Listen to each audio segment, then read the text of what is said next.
Okay then, welcome everybody from S Avenue and those parts. My name is John Speeder, I'm Pavilion Township Supervisor, and our guests this evening are from the Road Commission of Kalamazoo County, and we have Sarah, Rebecca, and Ryan. And they're going to put on a presentation on what's going to happen on S Avenue and answer hopefully all of your questions tonight. So let's give them a hand for coming out here. Thank you, John. So like you said, I'm Rebecca Osbury. I'm a project engineer at the Road Commission of Kalamazoo County. I'm the project manager for S Avenue, so I'll be giving the presentation. My card is at the end of that table there, so if you guys want to take that home, I'll be that main person that that'll be responding to any of your questions or concerns throughout the project. So thank you for coming out. Just to kind of go over the limits of the project, it's S Avenue from 29th to 34th Street. So this is completing a corridor that we've been working on for some years from Sprinkle all the way to 36th Street. So you'll see this is the final section to complete that whole corridor with the widened shoulders and the reconstruction. So I'm sure you guys drive further west and east of where you're at. So if you take a look next time you are, you'll kind of get an idea of what your road, your section of S Avenue will look like when we're all done. Overview, general information. It started last Monday with tree work, and the completion date is June 24th, so end of June, everything should be done. The scope includes a full roadway reconstruction. We are shoulder widening and replacing culverts along with improving some of the intersections. So here's my name again, Rebecca Osbury. I'm representing Road Commission on this project and managing it overall. Our design and inspection is being done by a consultant firm, Moore & Brueging. So the inspector on site is Brett Olson. He works for Moore & Brueging, but he's representing us. So you may have talked to him already or see him driving around. So he'll basically be that person on the project every day that you could go to, and then he can get in contact with me if there's anything you need specifically from me.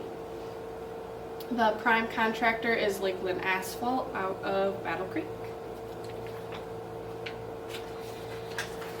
So I kind of touched on it a little bit already, how this project was selected. Again, it completes a corridor improvement from Sprinkle all the way to 36th Street as far as the full roadway reconstruction and the widened shoulders. This will bring up this section of S Avenue to an all-season standard, so that means that traffic can drive on it all year round without weight restrictions.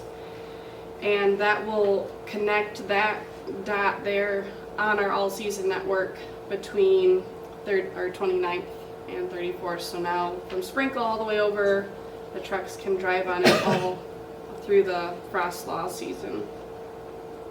Believe it or not, this road was last paved, and maybe some of you already knew this, 35 years ago, so 1987. So it's had a pretty decent life for the pavement. So it's at the point, since that time it was paved, it's been chip sealed 5 times, and it's at that point where it needs more of a structural improvement versus just the continual chip seal, which is a preventive maintenance improvement. So definitely ready to be repaved. So here's some expectations. The road will be closed to through traffic. So all of you being residents, you can come and go as you need to throughout the entire construction, but we do ask if you know anyone that's passing through, if they could follow the detour route. They don't have to necessarily follow the posted detour if they find a different route that's more efficient, but that is the recommended route. The surface, since it's being pulverized and reconstructed at times, it will be rough and it will be dusty. The contractor does do their best to try to keep down the dust and to minimize the roughness, but given that it's a construction site, it will be kind of rough and dusty. and delays. So always recommend people budget a little bit of extra time when they're planning to leave or coming home, just because you may not know what kind of work will be going on right in front of your property that day, and it may cause some delay getting in and out. So just budgeting a little extra time can go a long way.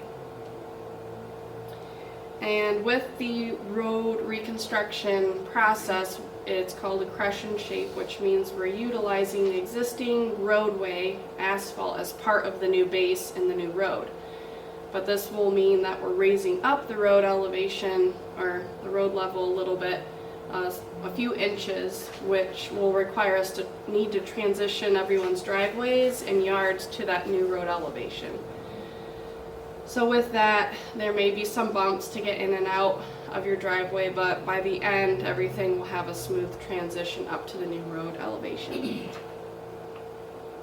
As you all have experienced already, I do apologize we didn't have this meeting just even 2 weeks earlier. That would have probably saved a lot of frustration, but there is mailbox relocation because of the shoulder widening. So those mailboxes eventually will be moved, but they had to be relocated in order for the trenching and the shoulder winding work to be done. So those mailboxes were relocated but will be reinstalled at the end of the project.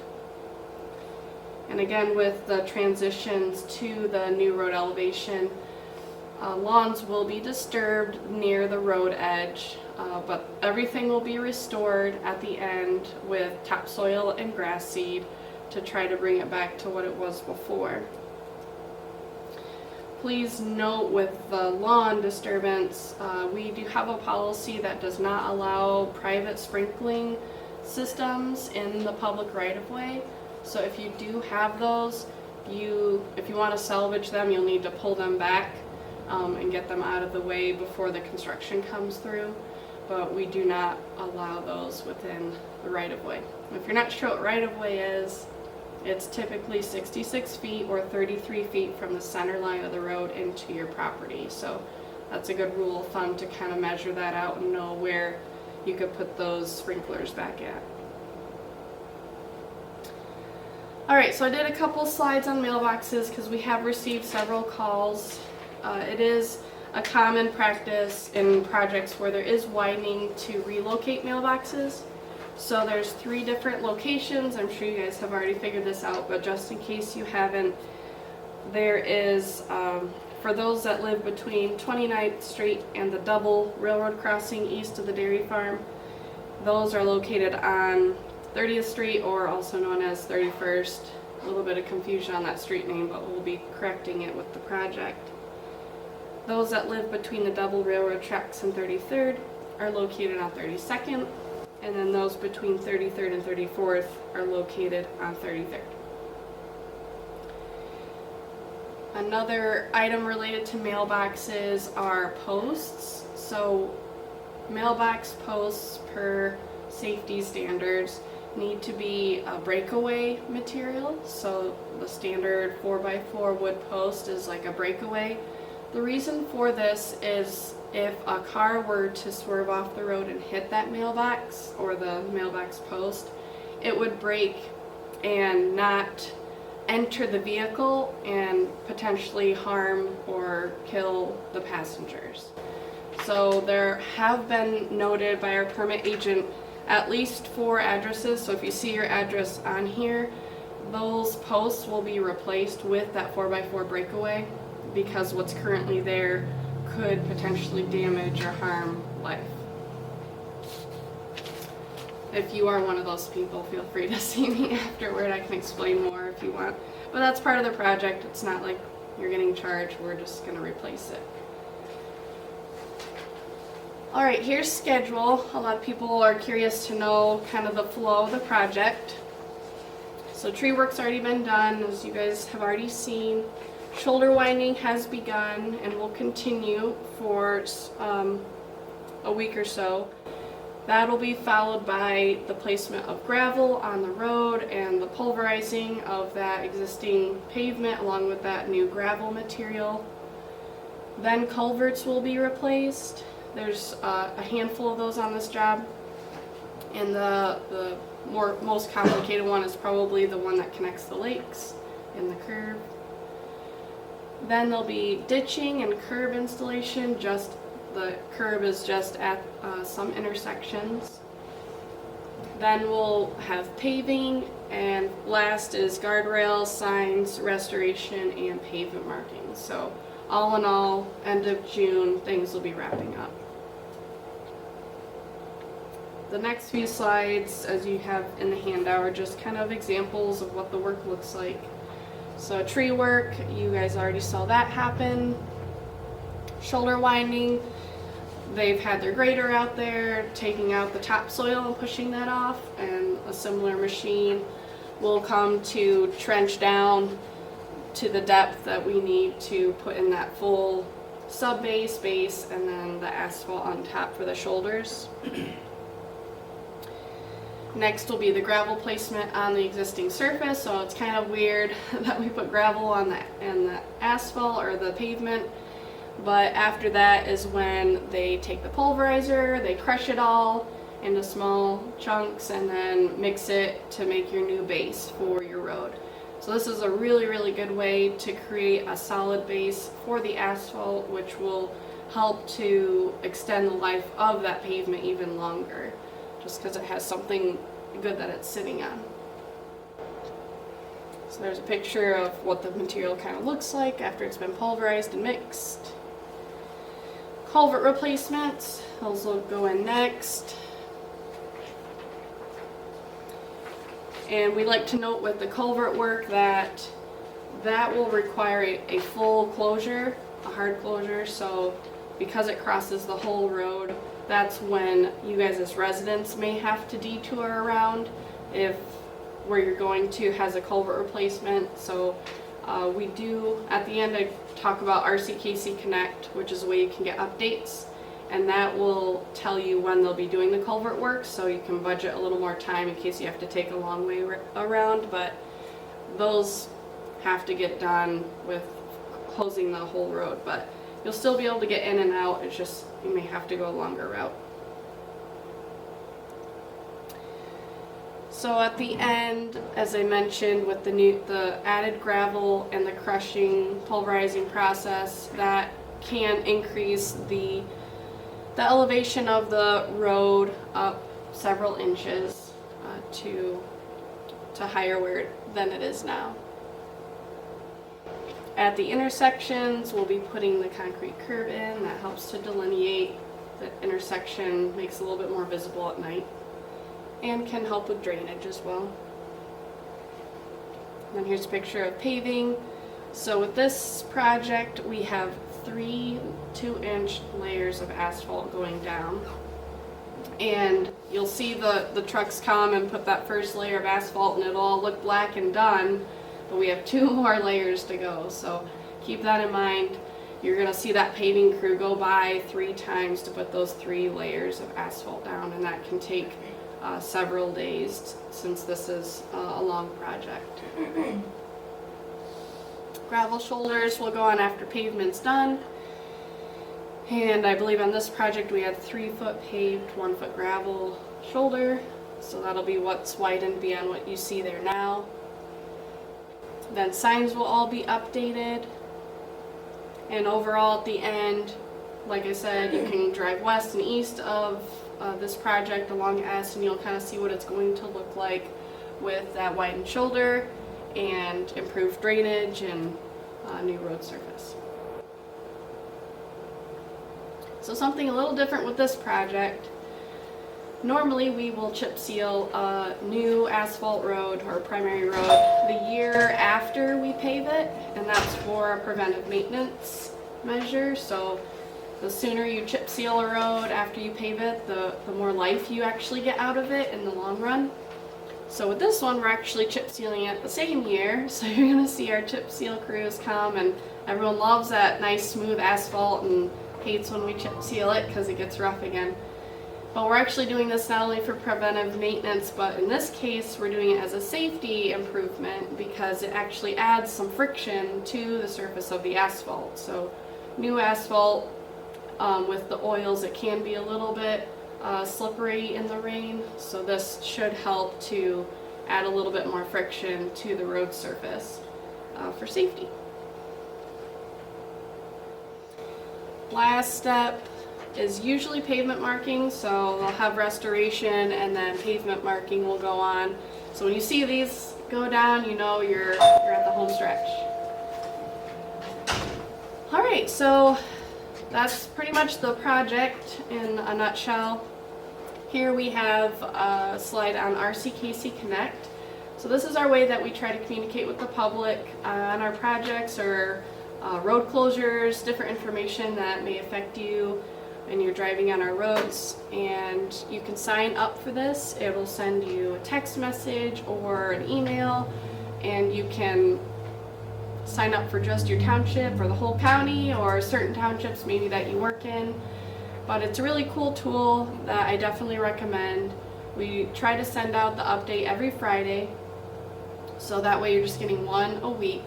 But then if there's something more major going on or an emergency like a road closure or something, then you'll get those throughout the week. But for the most part, it's a weekly update and gives you the forecast on what's going to be coming your way in the coming up weeks. So really recommend staying in touch with us via our Rckc Connect. You can also contact us in all these different ways. So if you have a service request, our website is not showing for some reason. If you have a service request, something's not right, you're concerned, or you just have a question, you can call us and ask for me specifically, or you can just put in the request and they'll route it to me. So our number is 269-381-3171. Our website, sorry it's not showing up, but it's kalamazoocountyroads.com. And again, if you take one of my cards or the Rckc Connect cards there on the table, it has all that information on there. We're on Facebook, Twitter, Instagram if you want to follow us and see what other projects we're up to throughout the season. We're on LinkedIn, and we're located at 3801 East Kilgore if you want to come and pay us a visit. And with that, we will go into questions.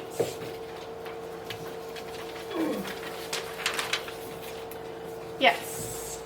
The two sets of railroad tracks that you cross when you're going east, the first one's the smaller one. And once they put the gates in, which is very nice, we appreciate it, there was like a very hazardous bump there. I almost lost control the first time I went over it because I did not know. Yep. Are they going to fix that? Yes. Excellent, thank you. I will repeat the question just because we're recording this to post on our website. So the question was, the first set of railroad tracks heading east after 29th Street, there's a very disturbing bump when you're on S Avenue. Are we going to be fixing that? The answer is yes.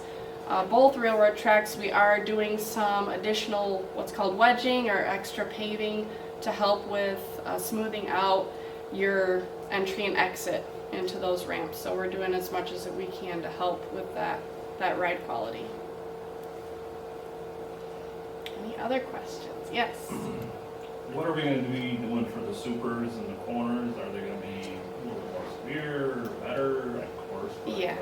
That's one question I got another one. Okay. And I see you work for Hoffman, so awesome. The question is, are we correcting super elevation curves? So super technical question, I like it. Yes, we are improving the supers and the curves. That just basically means the bank on the curve. So when you have a curve, you want to have a little bit of a bank on it, like at the racetrack, but not that severe. Nope, this is not a racetrack, so please go the speed limit. But yes, we will be correcting that to help people stay on the roads, or easier. Your other question? Seems how we're widening down through there by the lake. Are we going to be putting guardrails on the other side?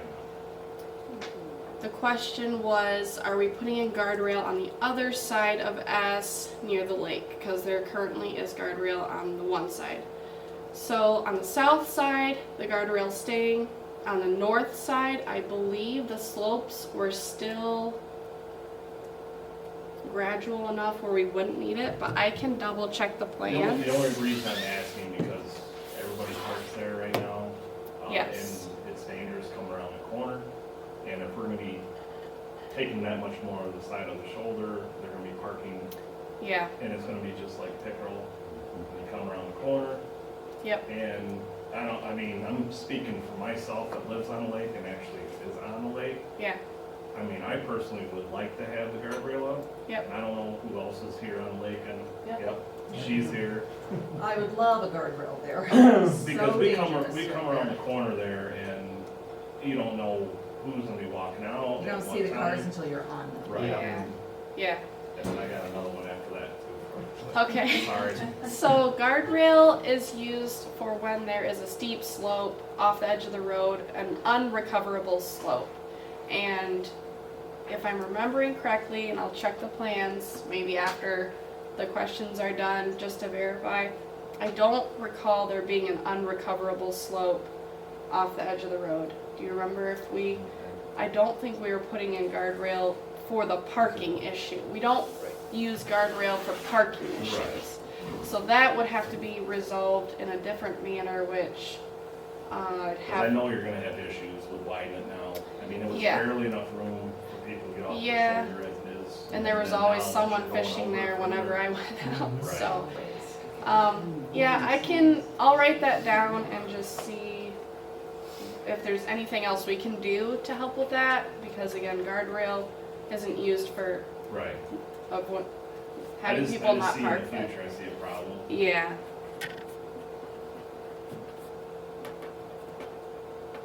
This is east of the farm, so where the, on the lake. yeah, it's where the curve at the lake, where there's a lake on both sides. Folks park on that north side there and fish, and it is really tricky when you're coming around the curve. You can't always see them until you're right there. So, yeah, no guardrail. But we can look into what other options are to help with that. Okay. So yeah, if you signed in, well, what's your name? Bob or Robert. Okay. I can follow up with you later. Did you have another one, or? Well, to add to that, I was talking to him about it. Could there be any kind of warning sign put up there? Because there are people along there all the time. And same thing going around Pickerel Lake, coming from the other way. Yeah. I've seen people standing out in the road with their kids, and if someone doesn't know about that, just like the first time I went over that bump at the railroad track, I Yeah. hate to see somebody get run over, because there's no warning sign Mm-hmm. that there might be cars or people parked there. So the question is, will we be adding any signs to warn people of those that are parking near the lake? And the answer would be no, because we do follow the Michigan Manual for Uniform Traffic Control Devices, the MMUTCD, which is just a standard signage across the state to try to keep everyone consistent. And so a sign like that would not be in that manual. But again, there are some other options potentially to help with this problem that maybe we don't have right now. So I can look into that, talk to our traffic engineer, see what other things we might be able to do, and then follow up with you, Robert, Bob, afterwards. But I appreciate the feedback. Yeah, I've run into that myself when I'm out there. And yeah, with the paved shoulder, I could see where there'd be concern. It's gonna be an issue. I mean, it's by the time you step over that far, if you're going 3 foot Yeah. off your edge of the road. I mean, right now they're parked right on the edge of the asphalt. Yeah. Yep. Second or third. Are we gonna be lowering the speed limit through there? Or are we gonna continue to keep it 55, because it is a racetrack through there right now? So I don't believe we have plans to change speed limits. As far as I know, the design of the road is suitable for that speed limit, and speed limits are set based on speed studies, and if people are already going 55, then that's what the speed study would say that the speed limit would be appropriate at. So yes, it's a problem we hear all over the county, and Oh, I yeah. wish I could get people to slow down. But, yeah, Like I say, when unfortunately. you're pulling out of the driveways there, it is Yeah. tough to see. Because that our area. driveways Yeah. are all right All at that right. curve, and I'm serious, I mean, I can look left and look right and look And left they're again, and not, there's a yeah. car right there. Yeah. Because they come around that corner, and if I don't haul ass out of there, Yeah, I mean, it's, I think 55 is very dangerous right You there. got that right. well, the shoulder improvements should help with some of this as far as giving the motorist some more safe, drivable space. I don't want you guys to have to worry about people, zooming up right behind you, but at least you know with that shoulder that if someone needs to move over a little bit, it will make it safer in that regard. But I hear ya. Anything else? Are we using concrete for culvert pipes, or are we? Yes. They Oh, put up, I didn't sorry. repeat the question, sorry. Are we using concrete pipes for the culverts? Yes. All right, go for it. We live on the corner of 34th and S, and they've already done our intersection, but yet they've put orange flags out there. Mm-hmm. Can I please find out what that's about? Yeah, so with the project that was 34th to 36, they did extend that a little bit into or west of 34th for the transition from that wider road down to the existing width. So what we'll be doing is removing up to a point where we won't need that transition anymore. So they just give themselves a little bit of extra buffer for the project limits so that we have enough space to eliminate that transition, make it all one consistent width. The little orange flags are probably a misdig, which could or could not be related to the project. I know you have some. Detour signs and driven posts. That's right. So whenever we drive those detour signs into the ground, they have to call a misdig ticket to make sure there's no underground utilities. So, yeah, it's probably related to the project somehow, but you guys won't be seeing as much of a change as some of the other folks along there. Thank you. Mm-hmm. Yes. This is more specific from my property. We're looking to widen our driveway because right now it's a single on the way out. Mm-hmm. Like the flat surfaces on each side are big enough right now, so my concern is to make sure that it's the same when they replace that. Yep. Just because I don't want it to pay extra for. Yeah. Yeah, so the question is, when driveways go back, if they'll match existing or if you can work with, are you wanting just to match existing Well, width? right now it's a single outlet. We're gonna widen it from the 10 feet to the 22 feet wide, the max I can go. Yep. So I just wanna make sure that the project allows for that instead of having it drop off right at the 10-foot mark. per se. Okay, so it's not yet been widened, but you were planning to? Right, we're gonna do this summer, and you answered one of the questions as to when I can probably schedule it. Oh, probably yeah. till the end of June, so. Yep. But I wanna make sure that everything works out before then, so. Yeah, yep, so I believe residential is 10 to 20 feet width. I'd have to double check our construction guidelines. Yeah, it's 20 foot. Yep. So, So of course we can work with you on that to make sure that we've got the right dimensions and whether you do it before or after the project. I would say, let me get your name and address and I can Brad. Brad? Yep. Mm-hmm. And your address. 7671 S. Okay. Yep, I will coordinate with our contractor, inspector, and our permit agent, so you'll have to pull a permit, or unless you already have. No, not yet, but yeah. And we can just coordinate that all together to make it make sense with the project. Perfect. Thank you. Cool. No work west of 29th Street on S. There will be, I believe, a culvert replacement just west of 29th, right between the two driveways. So that house on the corner, that's sale pending. right at transition, because I don't believe there was a transition to the new, so we will be going all the way to whatever joint, 200 feet, okay, thank you, Ryan.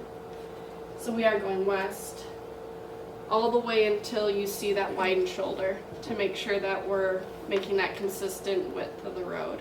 Is that around the lake that? It's not that far, no, it's There's just. the driveway for that property on the corner, and it's like just past that driveway, as far as we're going. Yep, so, So you're not impacting the second driveway, which is mine? I thought you looked familiar. Yes, we should not be impacting you. There's a gravel. And that's Oh. why my mailbox is still No, sitting? you are, so you are, we will be going about 60 feet past your driveway. So you. West, past? West. Okay, So you will be within the limits okay. of work. So I've been instructed by my chief that I am to mention that I want my driveway back like it is. Is that something that can go back to concrete? So our policy is we will replace drive approaches that are paved with asphalt. If you want concrete back, we can prepare the base for you, but that it would be at your cost to put concrete back. Okay. And then what about the mailbox that is still sitting there? I mean, is that gonna get moved, or, because that's well within your 60 feet? Did they pull your mailbox? No, it is- They left it where it's yeah. at? So I can double check to see if they were planning to move it or not. Okay. There's a chance that they weren't needing to widen in that area and yours wouldn't be impacted, which is why they left it, Okay. but I can verify. What's your address? 7448 East S. And also, they were out within the last few days and tore up the existing cable box, phone box, whatever, Yes. and put another one in there. Correct. Now, it affected Marv's cable service, but did not affect mine, and I see both of them now are still sitting there. Is that second one just gonna, the old one, is that gonna go now? And if so, I don't wanna not have, service all of a sudden. Yeah, questions about the utility relocations, so cable or phone. Right. So we contacted the utilities in the area that were impacted by, in this area, we're doing the curb work, which is why we had to have some of the utilities relocate. That work is all on them. I actually don't know, we just let them know that they need to relocate, so all that they do is kind of their own project. So Okay. my recommendation is you could call your carrier if you have issues and ask them when they're gonna be back to finish. I thought they were supposed to be finishing up all their utility work like within the week or two. So if they don't come back out and clean that up, you can always call if you're having issues with your service to see. Because I mean, look, you understand that the likelihood is that they're just gonna come out and all of a sudden I'm not gonna have service. Yeah. It'll be almost impossible to get a hold of somebody Yeah. to deal with it. So. Okay. I- Well, feel free to let me know if you Right. don't have any luck with them, and I Okay. can call whoever pulled the permit to do the work Okay, of the relocation, and we can reach out to them to see if they can answer the question. okay. So yeah, if you experience issues, let me know. Yes. Are we be running utilities down from 29th Street, like cable, or at least conduit for future cable? I don't know. We do reach out. So the question is, are utilities going to be running conduit or cable down S or down 29th? Down Down S. So we do reach out to all the utilities in the area before our project to let them know what's going on, if there needs to be relocations. But they also have the opportunity if they want to piggyback any work with our job while the road's torn up. So none of them responded that they were Did they planning do it on the to. first half? Did they do it on the first half from 36 to 34? No. Nope. Yeah. That to what Rebecca's saying, if they had plans to do something, we Right. could, but Yeah. nobody's come to us with any plans to do anything like that. We do offer, I but wish they would. yeah, Yeah. great questions and a good bunch. It's nice to have an engaged group, so appreciate that. Any other questions? Just had one. Could you define chip seal? I've had a number of people ask me Yeah.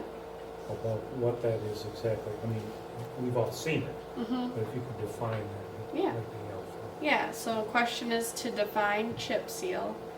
So chip seal is a preventive maintenance measure that can be done on roads, similar to one of our analogies is going to the dentist. You go every so often to get your teeth cleaned and keep your teeth in good health. So that's kind of what it's doing for the road. What first goes down is a thin layer of emulsion, so it's like a tar type substance emulsified with water to apply it to the road.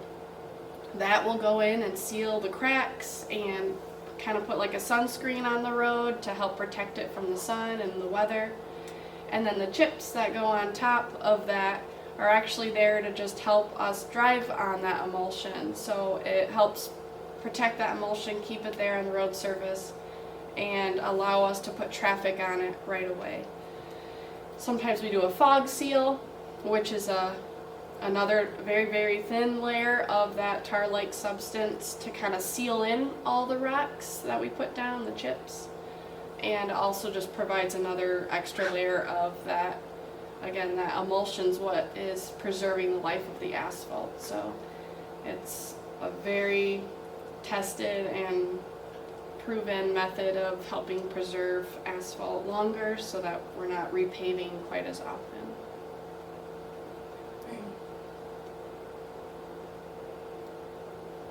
Anything else? So I am pretty confident that our in-ground sprinkling is probably within that 33-foot right away, Okay. which obviously is on the company that put it in for us. Yeah. So I'm gonna have to talk to them. How long do I have to be able to get that pulled back? Because I'm guessing it's gonna cost me hundreds if not thousands of dollars to get this fixed. Sure.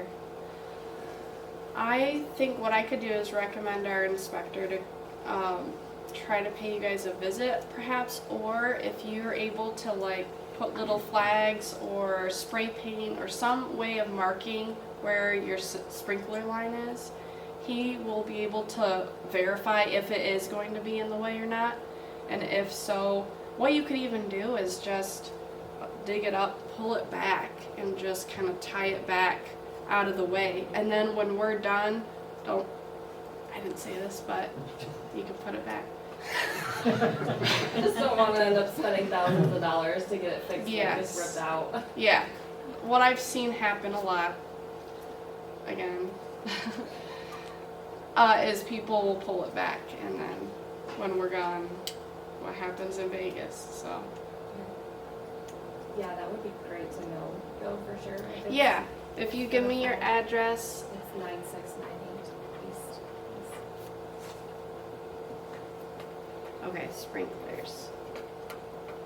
Yeah, if you're able to, in the next couple days, go out and mark where your And lines also are. on our section of houses, they haven't widened, they've been kind of widening the shoulder, and they haven't done our section, and I'm not really sure why.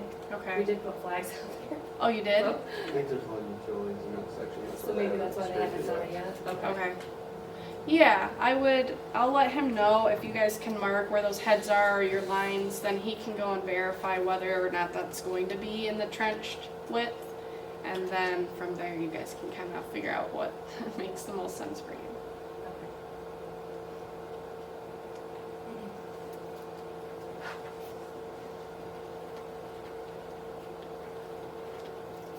Anything else? And the pulverization that they're gonna do on the road, is there very much vibration from that?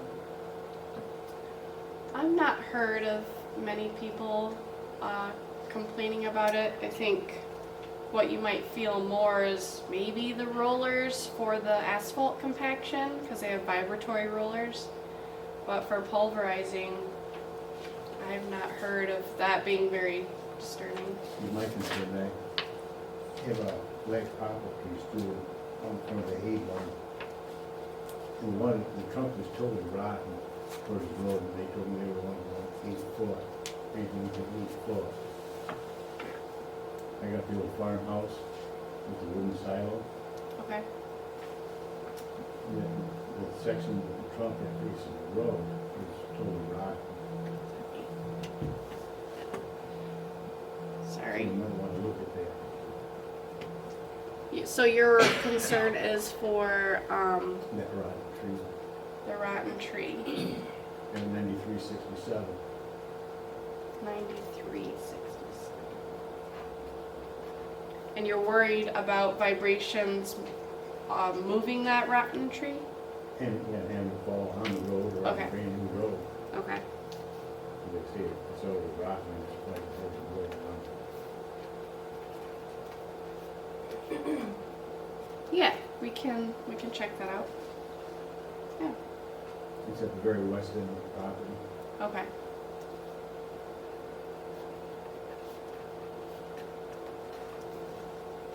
Cool, thank you.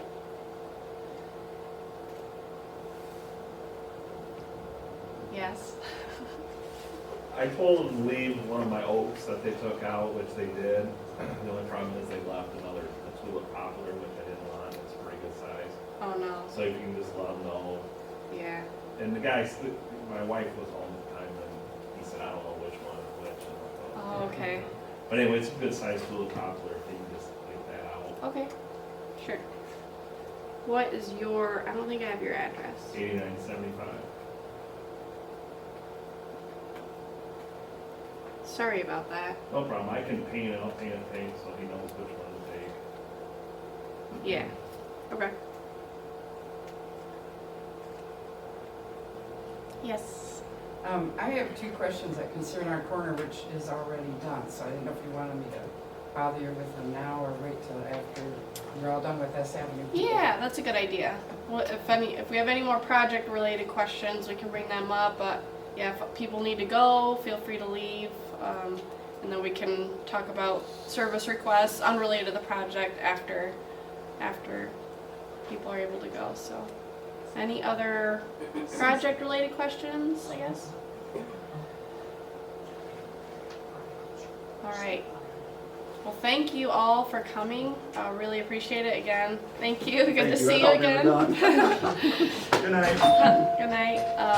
Yeah, if you think of something later, again, my card is there. Feel free to email or call me. And yeah, we hope it'll be a really successful project. So thank you again. Thank you. Oh, it's up on the table. Oh, I can hear it. No, sir.